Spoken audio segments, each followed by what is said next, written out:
Olá, querido em Cristo, graça e paz. Eu quero te convidar para 2 dedos de teologia. É muito bom teologizar. Então vamos falar de teologia exegética e histórica. Você já leu os 4 evangelhos? Quais são eles? Mateus, Marcos, Lucas e João. Se você já fez uma leitura assimilativa dos evangelhos, obviamente você é um cara muito abençoado e a sua vida é fonte de bênção. E você também já fez a seguinte constatação, que os 4 evangelhos são 4 preciosidades, são 4 obras literárias. E essas obras contribuíram muito para a formação do pensamento cristão ocidental. Olha, os 4 evangelhos, eles são chamados de canônicos. Todos eles têm canonicidade. Agora, os 3 primeiros, Mateus, Marcos e Lucas, eles são sinóticos, ou seja, é uma sinopse, uma visão conjunta que eles têm do Cristo.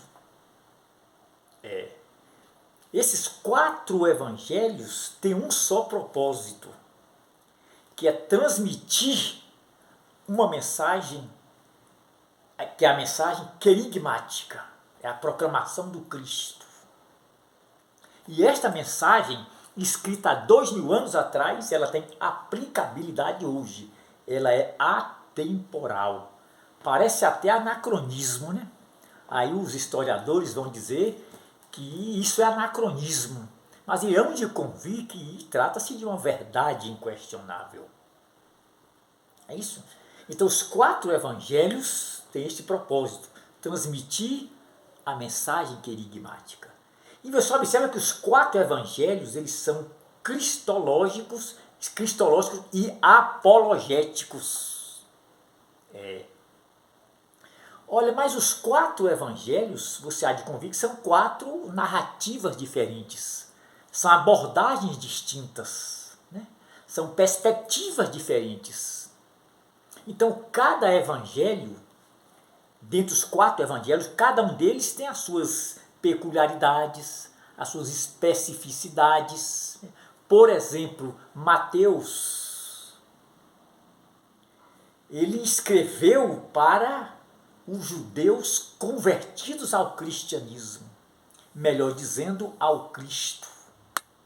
Então a peculiaridade do seu livro, uma delas, é o estilo literário que ele usou, que ele escreveu para o povo judeu. Grande parte do seu livro foi escrito na língua hebraica. Papias de Herápolis afirma isso, que foi um escritor, historiador do primeiro século, foi escrito em hebraico. E ele usou termos que só o povo judeu entende. Quando um gentio convertia ao judaísmo, ele era um prosélito. E quando o judeu convertia ao Cristo, ele era um judeu cristão. E Mateus, Levi, ele escreve para o povo judeu, então o estilo literário era essencialmente judaico. Ele usa termos que só o povo judeu para entender. Ele fala sobre a genealogia de Jesus, a semente semítica, o Messias prometido, o servo fiel. O seu livro tem um conteúdo cristológico e apologético. Ele quis conscientizar as pessoas de que Cristo é o Messias prometido, é aquele que veio, é aquele que esvaziou-se da sua glória, assumiu a forma humana, foi à cruz, morreu, ressuscitou ao terceiro dia e ascendeu aos céus. Então Mateus, Levi, ele apresenta Cristo como o antítipo de todos os tipos, profecias e predições do Antigo Testamento. Então Cristo é o cumprimento cabal de tudo aquilo que foi predito e profetizado pelos profetas. Então o primeiro evangelho é uma grandiosa produção literária. Alguém pergunta por que ele tinha dois nomes, era Mateus e Levi. Alguém pergunta isso, né? Muitas pessoas fazem essa pergunta. Olha, Mateus Levi. Mateus era um nome greco-romano, né? Um nome mais ocidentalizado. E Levi era um nome mais judaico, era um nome mais semítico.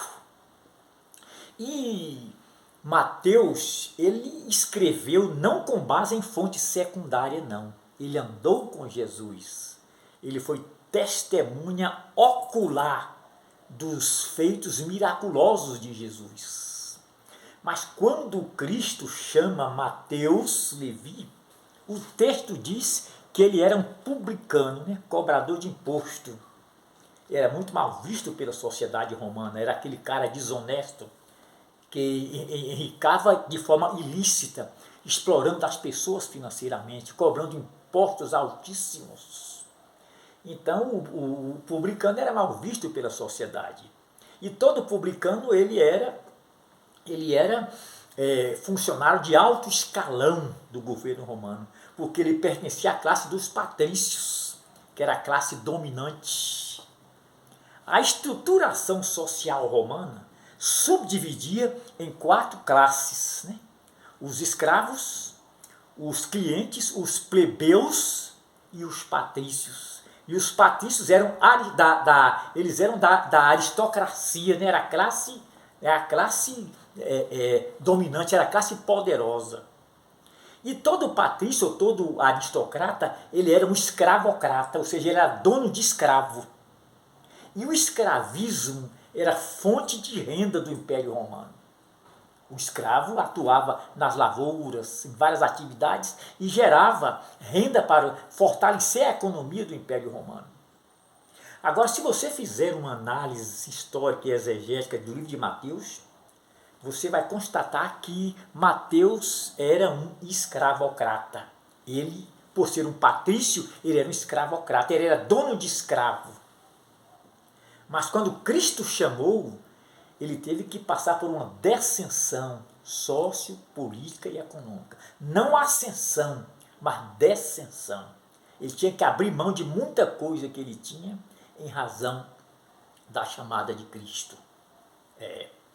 Aí a mensagem querigmática que ele ia pregar, e ele trazer uma conscientização de que a vida cristã implica em ressignificação, redefinição, ou seja, quando a mensagem do Evangelho penetra, a vida é ressignificada, é redefinida.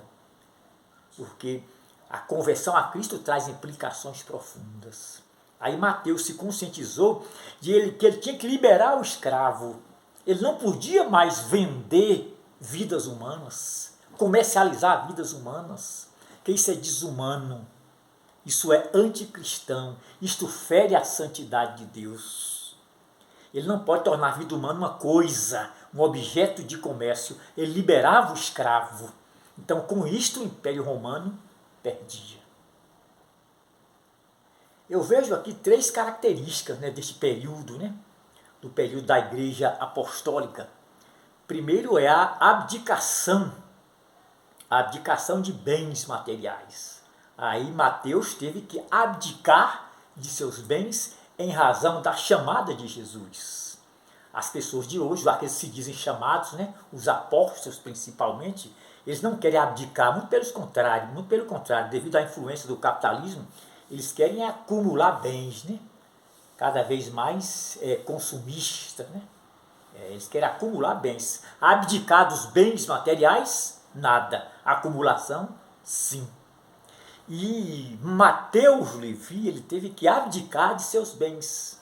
Outra característica da igreja apostólica era a abnegação ou autonegação. Cristo diz assim aos seus discípulos: se alguém quiser vir após mim, negue a si mesmo, tome a sua cruz e siga-me. Então, o que é negar a si mesmo? É você negar a sua própria vontade em detrimento da vontade de Jesus. Ele disse, então, toma a sua cruz e siga-me.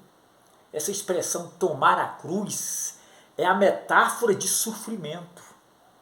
Isso é sofrer por amor de Cristo. Poucos querem isso, né?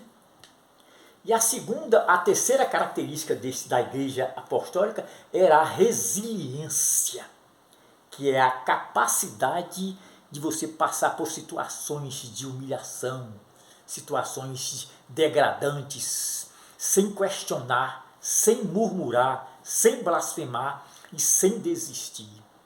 Jesus Cristo diz bem assim para os discípulos: olha, por causa do meu nome, vós sereis odiados por todos, mas aquele que perseverar até o fim será salvo.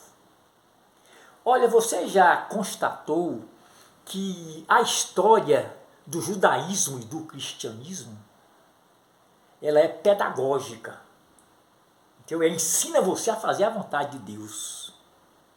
E a história, ela desconstrói as bases dessa teologia que aí está, que é a teologia da prosperidade, do triunfalismo, que prega que vida cristã bem-sucedida é você ter carro, é você ter casa, é você ser uma pessoa influente. Então os teólogos da prosperidade, eles odeiam o contexto histórico judaico-cristão, porque a história do judaísmo e do cristianismo é inimiga deles. E a nossa história não pode ser desconstruída. Ela foi marcada por tragédias, por martírios. Sabe como ocorreu a morte de Mateus? Esse homem de Deus, o terceiro imperador romano foi Calígula, César Calígula. O primeiro imperador foi Augusto, né? Otávio Augusto, que fundou a dinastia claudiana, Júlio Claudiana. O segundo foi Tibério, o terceiro Calígula e depois Nero. Mas o terceiro imperador Calígula, ele criou um método de tortura, de martírio. Ele enterrava a pessoa, deixava a cabeça para o lado de fora e vinha com a espada e decepava. E Mateus Levi foi enterrado vivo e a sua cabeça foi decepada. Então esse foi o fim. Essa foi a morte de Mateus. Cristo adverteu os discípulos: bem-aventurados sois vós, quando vos perseguirem, vos injuriarem, levantar todo o mal contra vós. Exultai-vos e alegrai-vos, porque grande é o vosso galardão no céu. Observa que a recompensa é no céu, não é aqui. Então essa teologia essa teologia da imanentização do transcendente é uma teologia maldita.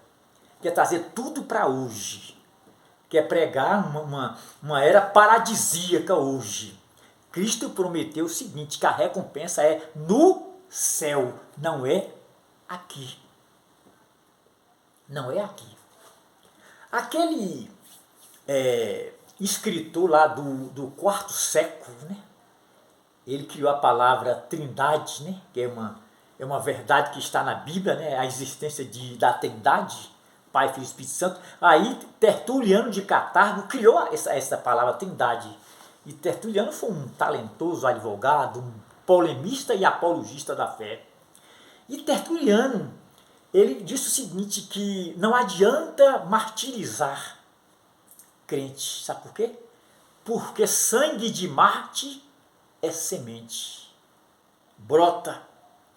Quanto mais derrama sangue, mais brota. Então sangue de Marte é semente. E dizia Tertuliano de Catargo que para o Marte, o apogeu da fé é o martírio. Mas o que é que ele quis dizer isso? O apogeu da fé é o martírio? Ou seja, o ponto mais elevado da vida cristã. O apogeu da vida cristã é o martírio.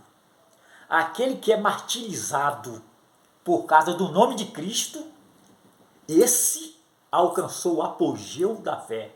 O ponto mais elevado da vida cristã. Ele morreu como herói e deixou para a sua posteridade um legado de fé, de bravura e de heroísmo. Então Mateus Levi teve a sua cabeça, primeiro foi enterrado vivo pelo imperador César Calígula, depois ele teve a sua cabeça decepada. pelo imperador Calígula. E sabe o que diz o escritor aos Hebreus? Que esses homens, esses heróis, esses gigantes na fé, o mundo não é digno deles. E Cristo adverteu os seus discípulos: por causa do meu nome, vós sereis odiados, perseguidos e mortos, mas aquele que perseverar até o fim será salvo.